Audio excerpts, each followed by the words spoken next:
Bonnie Vandermeulen, Training Coordinator for Wisconsin Facets. On behalf of our entire Wisconsin Facets staff, I'd like to thank you for joining us today. Today's webinar is entitled Why Adapted Physical Education is Important for Children with Disabilities. Our presenters today for our webinar are Brock McMullen and Tim Swenson. Brock is an assistant professor of adapted physical education teacher preparation at the University of Wisconsin at La Crosse and the director of the Center on Disability Health and Adapted Physical Activity. Tim Swenson is an assistant professor in the Department of Health and Human Performance at the University of Wisconsin-Platteville. It gives me great pleasure today to introduce to you both Brock and Tim. Gentlemen.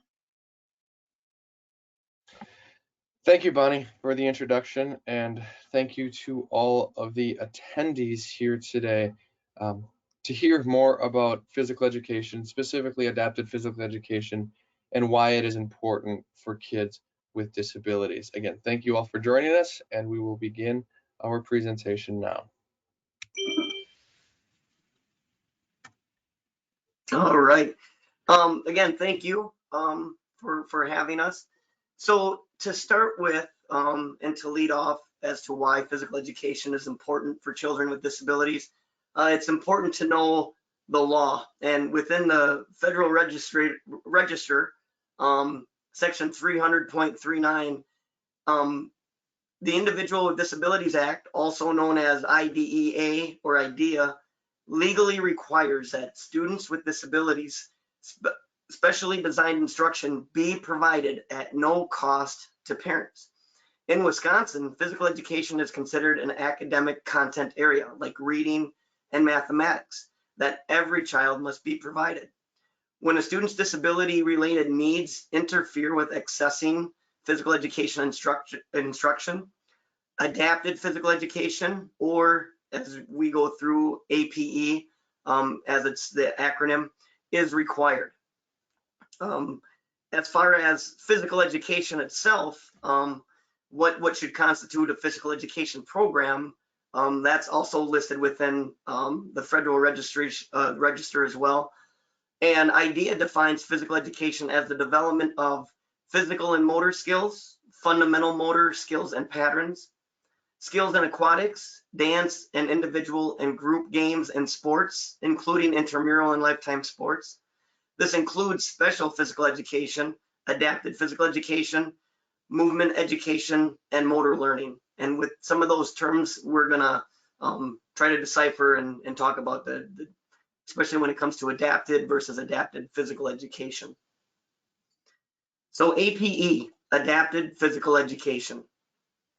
The terms adapted and adaptive have been used interchangeably to refer to sports, activities for individuals designed for individuals with disabilities. These terms, however, have different meanings, and this can be a debate within the APE and the physical education world. But adapted is used in this context as a verb to describe the process of modifying, whether it's rules, equipment, or facilities, to afford youth with the physical disabilities or disabilities in general access to meaningful sport participation. The term adapted is further used in the education setting and consistent with developmental psychology, in which adaptation is regarded as a process of change that enables people to meaningfully interact with the most normal and integrated environment. For example, wheelchair basketball is an example of adapted sport that has been modified and adapted to provide opportunities for the pursuit of activity and development in sport. So really it's modifying the instruction and the rules to meet the needs of the person. Adaptive, with the IVE on the bottom or at the end, is an adjective, and it's a term aligned with behavior. It also may be used to describe types of assisted devices, but it's an adjective that describes behavior, skills, and functions, such as one's ability to meet standards of maturization, learning, personal interdependence, and social responsibility, for example. So what I like to tell our students who are in our program, we as instructors are going to meet the needs of the learners through adapting our instruction, whether it's through rules, the environment, the equipment. We shouldn't expect the students to adapt or be adaptive to the instruction in which they are to receive. We adapt the way that the teaching occurs. So another term that can be associated with adapted physical education is specially designed physical education. Specially designed physical education is special education, specifically designed instruction, as specified in the student's IEP, and as we get into upcoming slides, it could be the IFSP, and may occur during the regular physical education class if that is the least restrictive environment for the student. So it's important to understand that adapted PE, physical education, adapted physical education, specially designed physical education can occur in a variety of settings.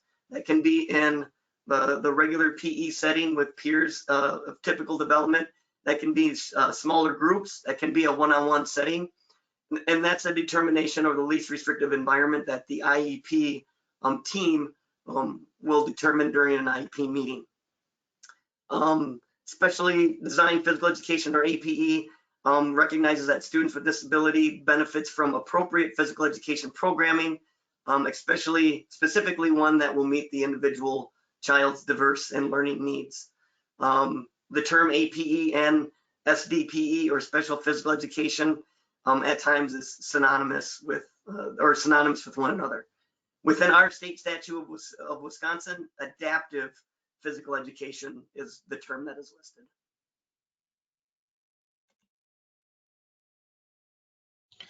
So moving on from the definitions of adapted physical education or specially designed physical education, it's important to talk about essentially the purpose and the benefits of those services to kids with disabilities or kids with special needs.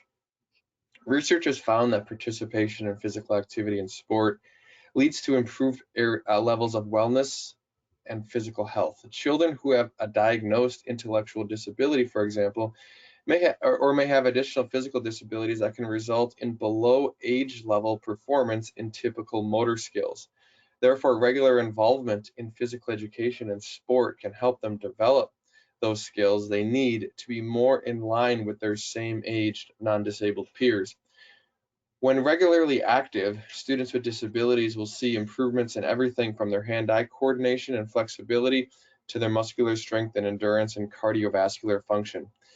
These are all simply the natural benefits of exercise and movement to develop better motor skills and enhance physical health that helps individuals to fight back against problems such as obesity and health complications that may follow.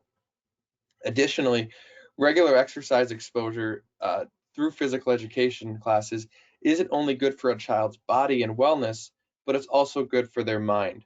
Physical activity improves general mood and wellness and reduces anxiety and depression. Additionally, regular movement and exercise can increase social awareness and self-confidence, which are essential for empowering young students with disabilities. Also, physical education is a lot more than simply learning how to engage in a particular sport. It also teaches students a range of skills, such as how to work together in groups as a team, how to solve problems, increase attention span, and focus on task behavior. Eventually, those skills can help transfer into the classroom or settings outside of school, with the goal that students with disabilities have a greater ability to learn and engage with their peers outside of school through proper and appropriate behaviors and relationships. Overall, because exercise can provide significant benefits for children in all developmental stages of life, it only makes sense then that regular participation in physical education classes would also promote positive advancements in students with special needs. Research has shown that physical education programs can do a great deal to improve the lifestyle of children with special needs, such as increased competency in gross motor skills, help to control obesity, improve self-esteem and social skills, and encourage an overall active lifestyle. However, to accomplish these areas, it is essential that the physical education teacher be a trained individual, which moves us into how we identify a quality physical education program. One of the primary areas that we want to look at is the qualifications of the teacher. In the state of Wisconsin, any licensed physical education teacher who holds the Wisconsin 530 physical education teacher's license may legally teach students with disabilities in physical education, including providing services for adapted physical education or specially designed physical education. In addition, in the state of Wisconsin, an adapted physical education license, which is the 860 supplemental teacher license, may also be issued to an individual who holds a general physical education teacher license and who has completed an approved program with a concentration in adapted physical education, which includes demonstrated knowledge and understanding in the areas of the special education profession, the nature of a child with a disability, modification of content, instructional strategies, and the learning environment in physical education, as well as assessment and program evaluation. Wisconsin is one of 13 states that offers state teacher licenses in adapted physical education. For additional knowledge and expertise, a physical education teacher, may also pursue the CAPE certification or the Certified Adapted Physical Educator certification from the National Consortium on Physical Education for Individuals with Disabilities.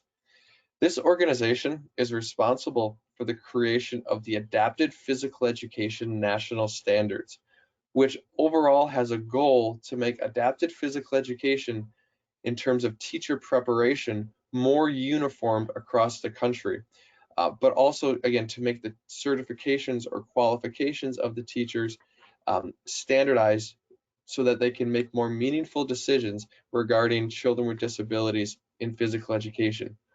Ultimately, you would prefer to have your physical education teacher for children with disabilities to have that APE state license certified by the state, and then secondarily, if possible, to have that CAPE certification.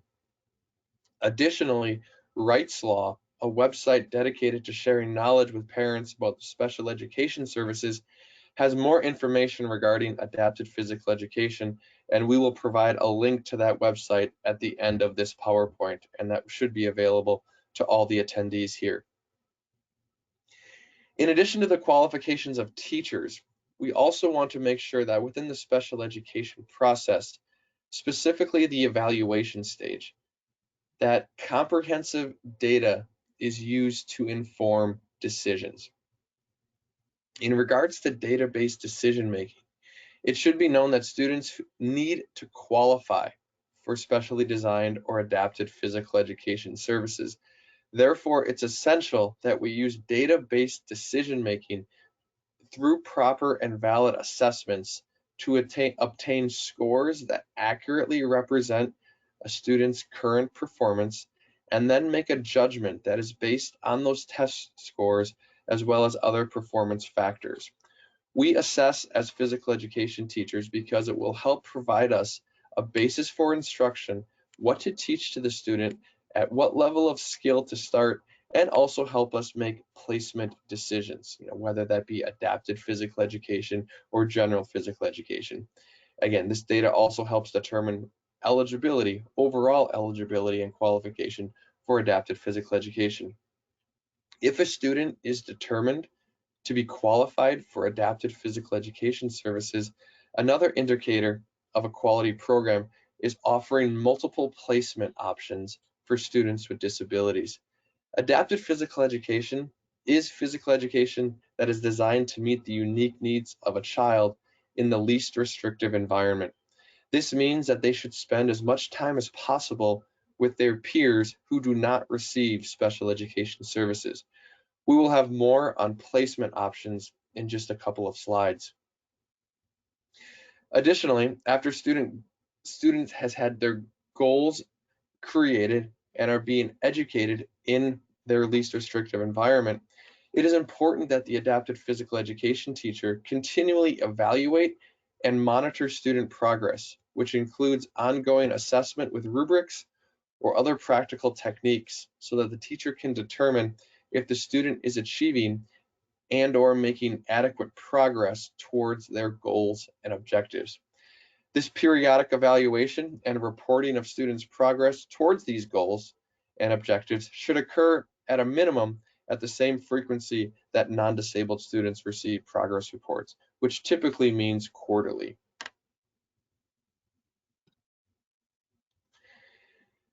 An additional criterion for an indicator of a quality program is having specific eligibility criteria. It is recommended by SHAPE America. SHAPE stands for the Society of Health and Physical Education, which is the national governing body for school-based physical education, that if a child or student performs more than 1.5 standard deviations below the mean on a norm reference test, or 2 years behind on a criterion reference test, that they be eligible for adapted physical education services. So what that means in plain language is that if you have a child who is a second grader and their physical activity, their physical education and motor performance is at a level of a kindergartner or below, then they fall at that level of being 2 years or more below their same age peers on a motor skill test. Again, due to some students' ability levels, this assessment data that is gathered may also be combined with a teacher's professional judgment to determine and to help determine adapted physical education eligibility. So once a student is determined to have qualified for adapted physical education services, another indicator of a quality program is offering multiple placement options for that student with a disability. The Individuals with Disabilities Education Act, or IDEA, mandates that students with disabilities receive a free and appropriate public education in the least restrictive environment. Specifically, IDEA states that to the maximum extent appropriate, children with disabilities are educated with students who do not have a disability, and special classes or the removal of children with disabilities from the regular education environment occurs only when the nature or severity of the disability is such that even with the use of supplementary aids and services, the student with a disability is not making satisfactory educational progress. Therefore, the default placement for students with disabilities in adapted PE should not be a separate classroom or a separate setting away from their peers. The first choice and the primary place should be the general education environment with their peers. And then after the teachers have collected data and seen the performance capabilities of that student with a disability within the general education class, then there can be a determination or alteration of a different setting for that student. Again, with that in mind, it's important to remember that APE is a service to the child with a disability. It is not a placement, and the student with a disability can be educated in multiple placements when receiving their APE services during the week, during the quarter, or semester. Again, it's all based on individual student need. These placement options and support options can range from general physical education with some modifications, adapted physical education teacher consulting with the general physical education teacher, possibly adapted physical education consultation with the general physical education teacher combined with a segregated placement, possibly a segregated physical education placement once or twice a week combined with some general physical education services, or possibly a completely segregated adapted PE class. But again, this variety of placements is based on student need and shouldn't be automatic just because they qualify for adapted physical education services. Our primary service or our primary placement for children with disabilities should be in that general physical education environment, and the changes to that should only be made if that student is not able to make satisfactory progress toward their educational goals in that particular placement.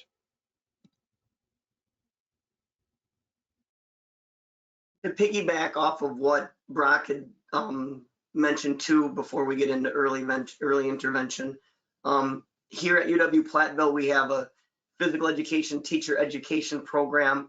Our students are licensed K through 12 physical educators and health educators as they graduate, but they also receive the 860 APE license, supplemental license, when they leave.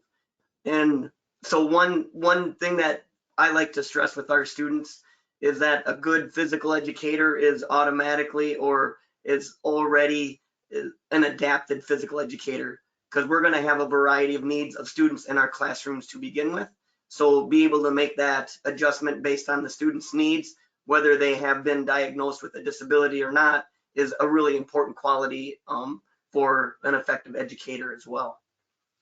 Moving on to early intervention, as outlined in IDEA, adapted physical education as outlined in IDEA is also included with early intervention programs.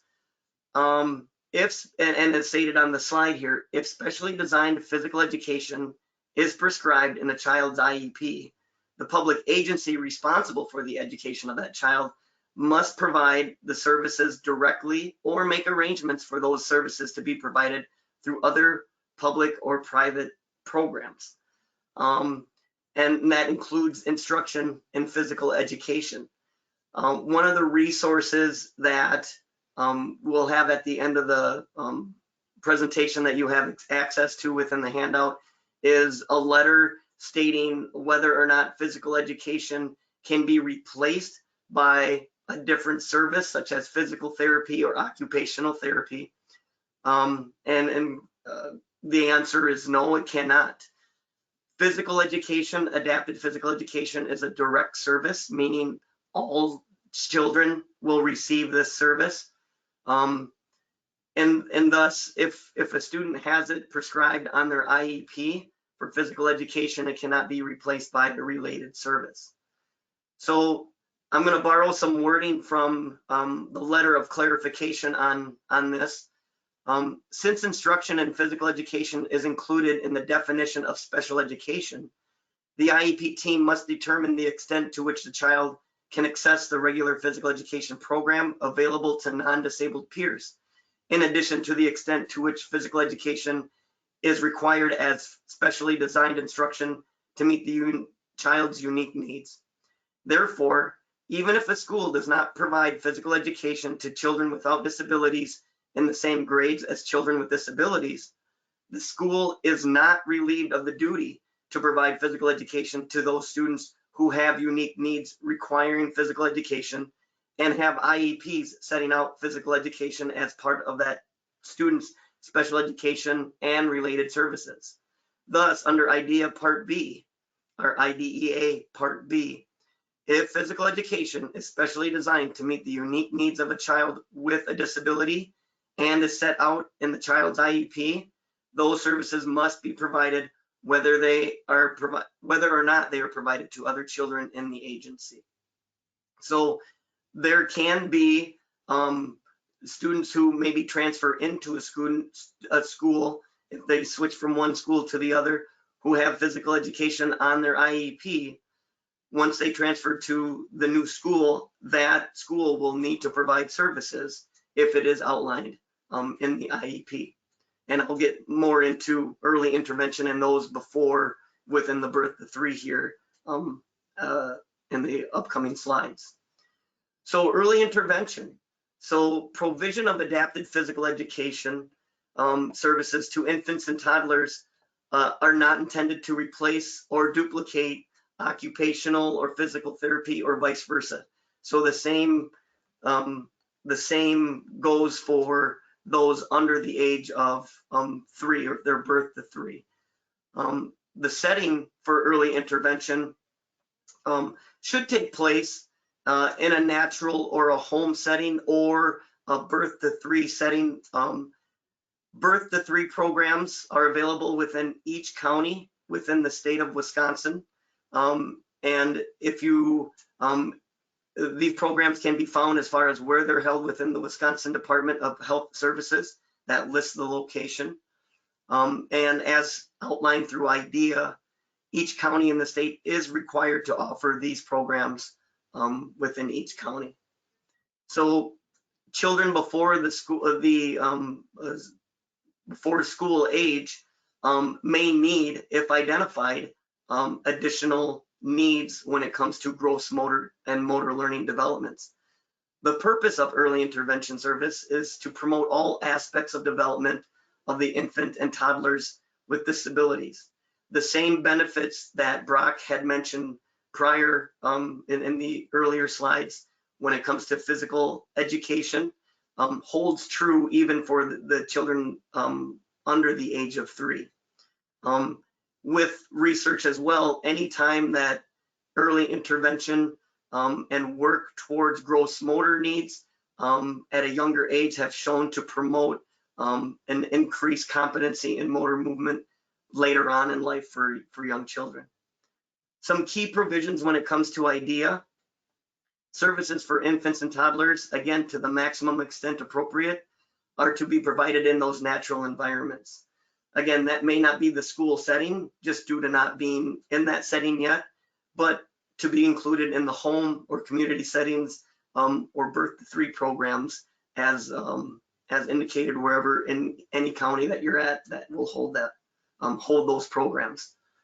Services are provided in a setting other than a natural setting will be provided in a natural setting only other than a natural setting when early intervention cannot be achieved satisfactorily for the infant or toddler in that natural environment. So accessing that, APE or accessing early intervention. APE services may be provided to infants and toddlers, again, under the age of 3, by qualified personnel and must meet other criteria delineated in IDEA 4 Part C, early intervention. Federal law requires that states develop and implement plans to address the needs of developmentally disabled infants from birth age through 2. So to qualify or to identify what developmental disability means, that can be a child who is diagnosed with cerebral palsy, spina bifida, etc., or born with an established risk. So this could be an infant, a toddler, individual with a disability as documented by an assessment of a health or medical professional. The major goal of the law is to fully incorporate the family into the process of early intervention. So providing services as soon as possible for any child who is identified with a disability. These services, as through IDEA, are to be documented through an individualized family service plan, or IFSP. An IFSP is based on an in-depth assessment of the child's needs and the needs and concerns of the family. It contains information on the child's present level of development in all areas, outcomes for the child and family, and services that the child and family will receive to help them achieve the outcomes. Services available through the IFSP are usually provided in the child's home, but again can be provided in a variety of natural settings. The Federal Individual with Disabilities Education Act states that services, again, can be provided in a variety of settings, similar to the continuum of LREs within the school settings. So again, a child care setting, an early Head Start program, maybe a pre-K or a preschool program, or a community setting in which children without disabilities would also typically be found. And then as far as components of the team that make these decisions, the parents are involved, but also it could include a multidisciplinary team of other providers that provide information on the assessment and helps the team develop the IFSP. So when it comes to early intervention, the more amount of data and assessment provided, will provide a more well-rounded picture as to the needs of the child. And this is where parents play a really big part in understanding the needs of their child, when it's whether it's gross motor movements and everyday movements around the house, as far as developmental milestones that have been attained or not attained, and additionally just recreational movement of the child. This also results in a smaller amount of direct instruction when it comes to how services are provided. Because of the age of the children, and if early intervention is needed, whether it's in whichever setting it takes place, the instruction may look different than what it would in a school setting, simply due to the developmental level and learning needs of the child. So when it comes to how to provide opportunities for movement for young children, these approaches can need to include or should focus on child or family-centered opportunities versus more of a teacher-directed learning opportunity where the teacher sets out goals. It's more of opportunities and interaction with the environment that the child is interested in. There should be opportunities for choice in activities based on the student's interests as well as their needs. This can also include self-initiated exploration of gross motor movements, playground possibly type settings where it comes to activities of choice, experience with equipment and a variety being provided the child with a variety of different equipment in order to explore and develop many different areas of gross motor development. And then lastly, as stated, an incorporation of the child's interest, so there is an investment by the child as well. But really taking a developmentally appropriate approach to providing these activities to children at a young age in order to have a qualified or a highly effective early intervention.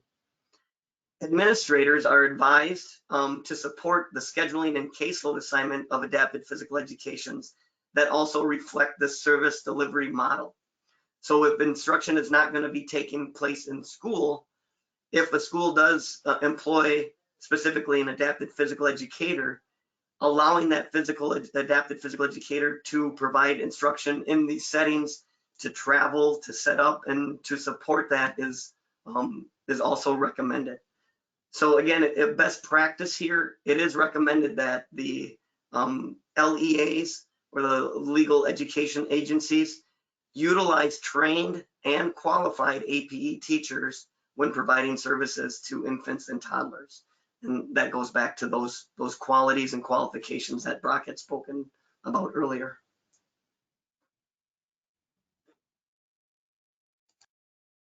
So in addition to providing standards, teaching standards, and grade level outcomes for students in grades K through 12, Shape America has also highlighted guidelines for infants and toddlers. The primary focus here at this infant level is to focus on movement exploration and becoming familiar with their environment. And again, instructors and caregivers here are responsible for creating a safe and encouraging environment that can help for these practices to occur, again, to help our infants become familiar with movement, become familiar with their environment, so that way they can have that foundation for building these locomotor skills later in life. And you can see there, guidelines 1 through 5, again, really just look at interaction and the quality of care that caregivers are giving, and not so much on, definitely not on any particular movements or on any particular skills. Again, just becoming safe in their environment and becoming familiar with their environment as well.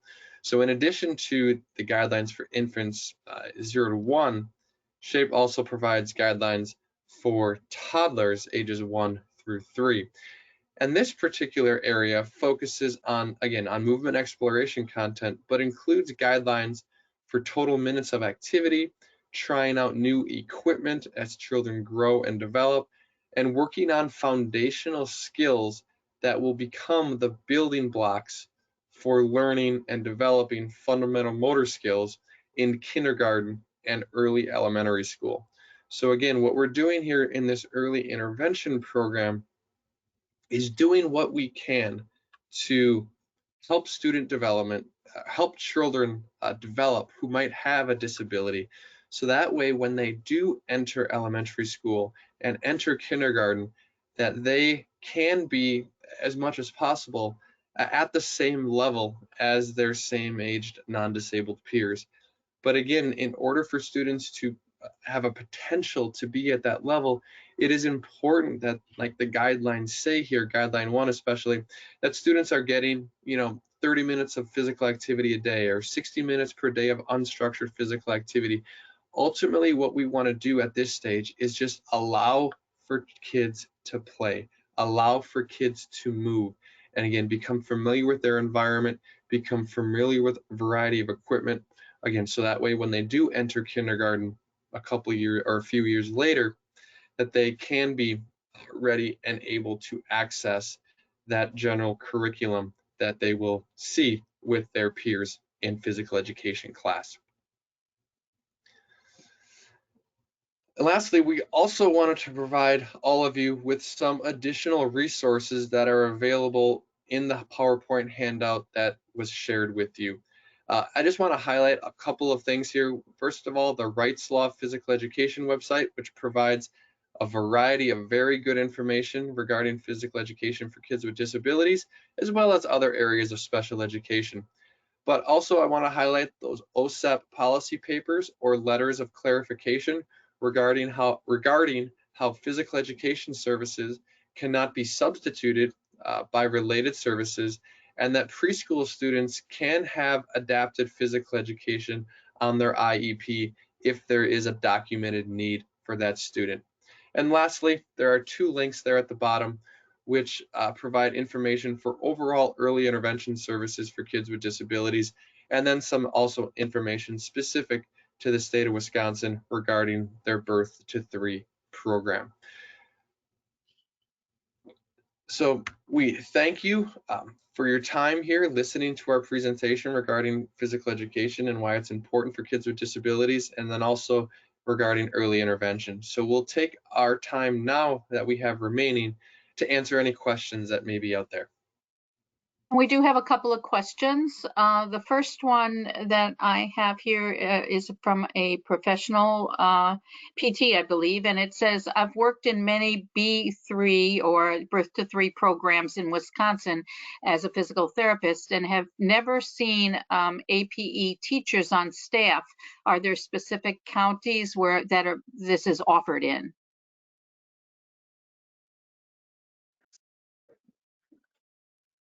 That's a good question. I guess when it comes to, I am not aware of specific counties when it comes to, I guess that would be a county by county determination when it comes to the birth to 3 programs, if they do have adapted PE listed as a staff member. There's also a series of CISAs around the state that will employ adapted physical educators on their staff. And if they work with pre-K or birth to 3 children as well, I guess that would be a location where you could find. But as far as, I guess that would be more of a county by county determination whether that staff person is hired on. Brock, your thoughts on that? I know locally here in La Crosse, in terms of birth to 3, I don't know of any adapted PE teachers. None of our local adapted PE teachers work in that, specific birth to 3 area. I do know, however, that when that child is turning 3 or about to turn 3, typically referrals are sent to the school district, and then the teacher that specifically focuses on that preschool age will conduct an assessment of that child with a disability. So that way, when the student does enter that preschool level for the school district, an eligibility determination is made so that the appropriate services can be provided in regards to adaptive physical education once the student turns 3 years old. Okay, I have another question or comment for you. it was the transition from the IFSP to an IEP and the transition meeting that's supposed to occur. This person has attended many of those meetings, and there's never been a person in attendance that has skills and knowledge in physical education, or an adapted physical education person when a specific child has motoric needs. How do you suggest letting the early intervention people and those in school itself know that this is a service that needs to be included and these areas need to be addressed?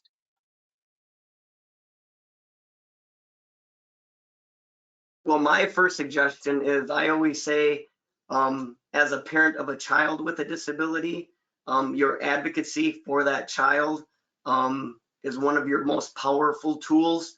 So if you have a child with an IFSP, and there will be a need, or you suspect there's a need, or there's a documented disability, that adapted physical education services will benefit then. And if there's not someone on the school, or not at the school, but a staff member, to advocate for the need to have one, to be able to provide that in-depth assessment to determine eligibility in order for their child to have a high quality program and receive the instruction that is guaranteed to them through IDEA, or as outlined by IDEA. And talking for parents as far as who to contact, that can be the local principal, the special ed director of the program within the school, reaching out to those people who run those programs, or the LA&E administrator, and advocating for the need for their child as they transition from early intervention into the school setting, in order for those services to be continued. Yeah, and just to build out that, it's important to educate and inform parents about the services that are available to a child when they get to age 3 and enter the public school system. But then it's also important that, again, like Tim mentioned, administrators, special education administrators, principals are also aware of the services that the federal law states should be provided if needed for children with disabilities who are age 3. At that, even if it's that young of an age, those children are still eligible for school-sponsored special education services. Okay, and I do have another question for you. It says, are there any safeguards or laws to cover students with disabilities who are transition students aged 18 through 21 regarding access to qualified teachers or other qualified individuals to set up and oversee exercise programs when the class uses a community-based exercise center, for example, the YMCA, community centers with weight and cardio equipment, etc., instead of being in school? And the person goes on to say, I was surprised to see that there was no review of health and medical conditions of the student with their parent or guardian regarding the student that special education teachers oversee the 18 through 21 program, where the one setting was an exercise program for students, and their teachers do not have training on how to do this. Once you leave high school and go to the school district's transition program, does that mean that you no longer, that this no longer applies? And then the person says, thank you for your insight. I'd love to see the teachers skilled in specially designed physical education to be able to help with transition age students as well, but perhaps access to this expires after grade 12. Do you want to address that, please? Yeah, I can speak to that, Bonnie, and there's a lot of parts to that question Right. and comments. So I'll do my best to remember everything, and if I do miss anything, please address it again and bring it back up. But so physical education for kids with disabilities, or adapted physical education, is available for students with disabilities from the ages of 3 to 21.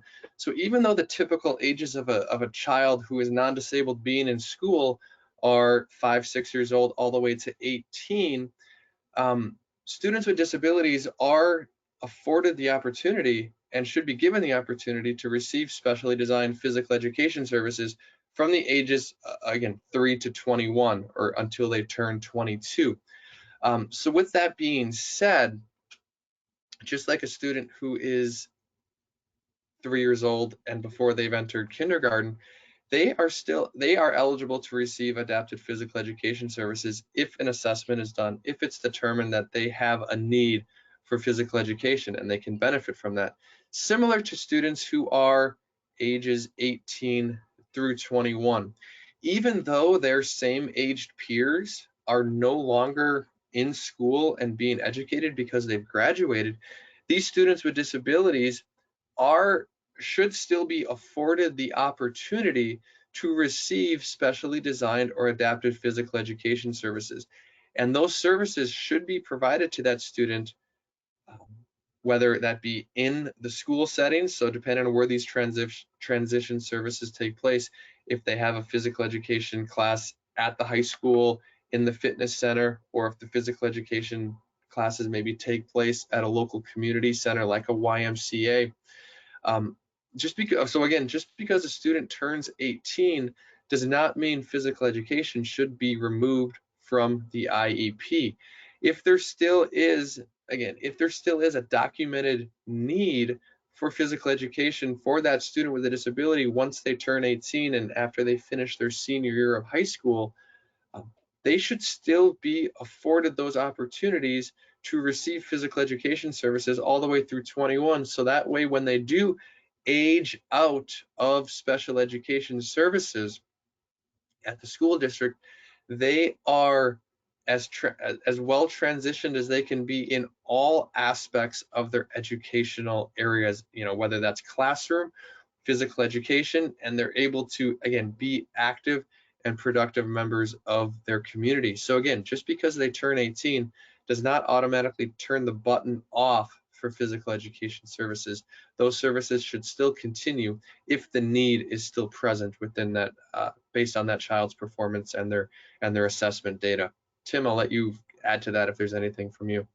Yeah, Brock hit a lot of the points there. What I did do, this is something that I talk about with my students a lot too. This is a very common question.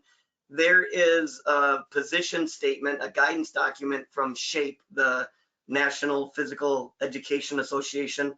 And I posted it, I put a link to it in the chat for anybody, but it talks about transition planning and the background in which transition planning with IDEA, but the importance of IDEA. There was also a clarification letter from OSEP as well regarding transition, but going over just that question that was asked as far as, although a student gets to age 18, transition services should be, and physical education included, provided to those above the age of 18 all the way to age 21, as well as recommended that that training happens in the community center, so those students with disabilities are equipped with the skills to continue to be active in the recreational settings that are offered within the community, and really training in the community similar to any transition program, but working on the physical health and lifelong activity patterns for students and individuals with disabilities. So just as another resource, I threw it in the chat box so people can get to that and have access to that as well. And I think just as a follow-up to that, a comment was made that basically at the transition ages, it would be important to be able to work with students so that they have some of these lifetime skills as it relates to movement experiences. Correct. It is the state of Wisconsin at age 14 that the transition plan starts to be set in motion, and the student starts to think about lifelong goals. And within physical education, that's what are their interests in physical activities, sport, recreation. And as the adapted physical educator, then your curriculum will begin to build around those student interests and community opportunities.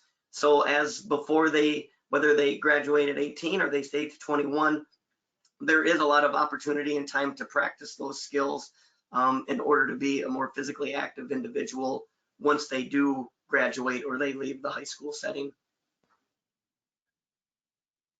Okay, I have another comment and question here for you. It says, I really value the work that you do. I had the opportunity to receive assistance from Garth Simonson. I believe that he's now retired at UW-La Crosse, to advocate for a unified physical education in our high schools. It is now a course in the high school. Do you know if there is advocacy or a movement to spread the word in Wisconsin about other unified physical education classes? And then the person says, I love how it is really reverse inclusion and so many other aspects of unified physical education classes. And then the person wants you to let Garth know that he definitely made a difference. Well, very good. And just to answer this reviewer, I have a good feeling that Garth is probably on this meeting, so he probably heard that, but I will be sure to convey that message.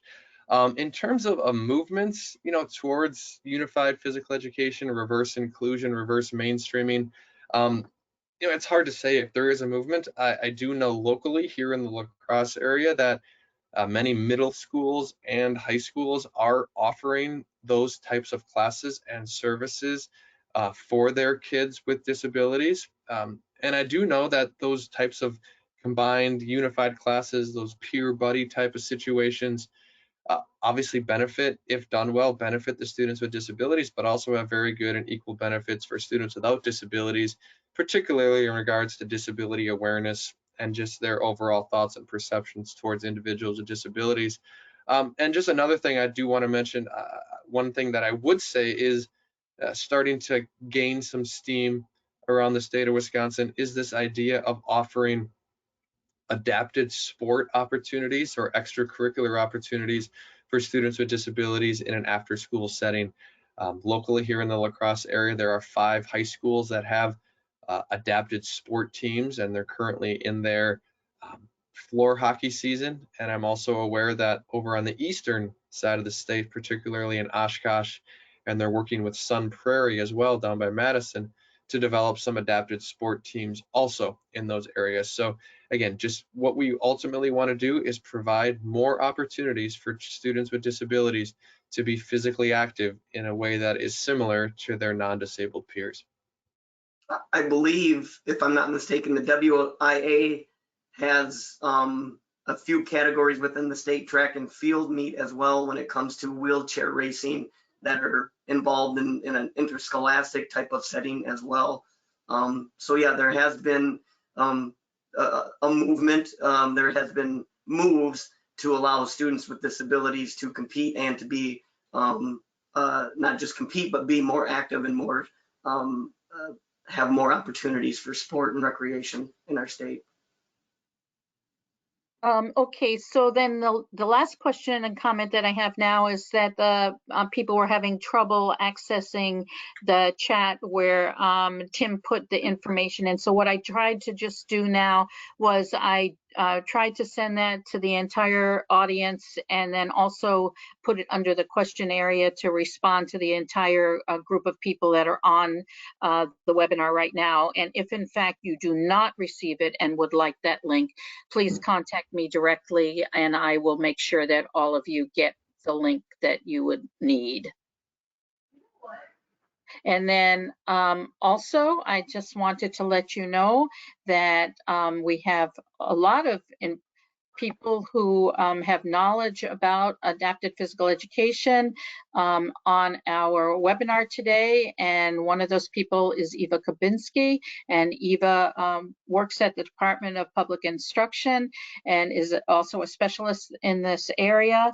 And then Takara, I believe, is the other person who is working with Eva, and Takara's last name is Loving. So those people are also available to assist and help out. So at this time, I'm going to ask Tim and Brock if you have any closing comments that you'd like to make, because that's all our comments and questions we have right now. The last thing I'll say is if you do have any questions or want to talk additionally, please reach out to Tim or I. And how we make kind of these changes, how we make these movements and things happen for students with disabilities is by, first of all, informing parents and advocating for our students and children, and then also informing our school district administrators, principals, special ed directors regarding the services that students with disabilities should be provided, particularly in the areas of physical education. And I just want to say thank you again for the invitation in order to speak on this topic. And as Brock mentioned, yes, please, my contact information there, and so is Brock, so reach out if you have any questions. Okay, well, thank you both so very much today for your presentation. I know that I learned a lot of additional information, and I'm sure that those in attendance did as well. So thank you, Tim, and thank you, Brock. This will conclude our webinar for today. We'd like to thank all of you for joining us. Please be reminded that Wisconsin Facets has over 100 scheduled webinars and trainings for the year 2022. And please check out our website calendar and register for any of those upcoming trainings that you may be interested in. Also, please watch for the short evaluation that will be coming your way after today's live presentation. Again, thank you, Brock, thank you, Tim, and thank you all for joining us today. Have a great day, be well, and stay safe. Bye-bye, everybody.